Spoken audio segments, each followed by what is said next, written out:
பாடிக்குள்ளே நிறைய தமனிகள் ஓடுறது இல்லையா, அந்த தமனியில் இருக்க ப்ரெஷர் தான் பிபி. எல்லாருக்குமே அதில் ஒரு ப்ரெஷர் இருந்தால் தான் எல்லா உடம்புல இல்லை எல்லா ஆர்கன்ஸுக்கும், நம்ம கடைசி நான் நெயிலுக்கு அடியில் இருக்க சதை வரையும் எனக்கு பிளட்டு போகணுன்னா அந்த பிபி கரெக்டாக இருக்கணும்.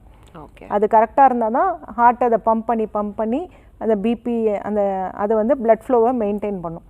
நார்மல் பிபி வந்து நார்மலாக நம்ம சொல்கிறது வந்து 120/80. அதாவது ரெண்டு இருக்குது, எப்போதுமே தெரிஞ்சுக்கோங்க. நான் யாராவது பேஷண்ட்ஸ் கேட்டால் என் பிபி 120ங்கிறாங்க, அப்படி கிடையாது, ரெண்டும் சொல்லணும்.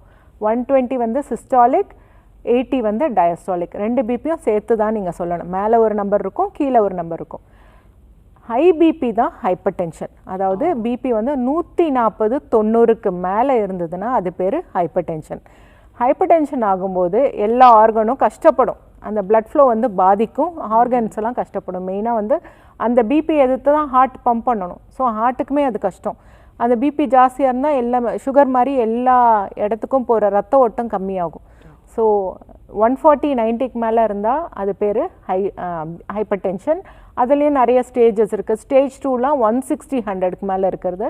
ரொம்ப பிபி ஹையானால் இதே மாதிரி கிட்னி கெட்டு போகும், ஹார்ட் அட்டாக் ஈஸியாக வரும், பிரெயினில் வந்து ரத்த நாளம் வெடித்து ப்ளீட் ஆகி ஸ்ட்ரோக் வரலாம். ஸோ கிட்னி கெட்டு போய் கிட்னி ஃபெயிலியர் வரலாம்.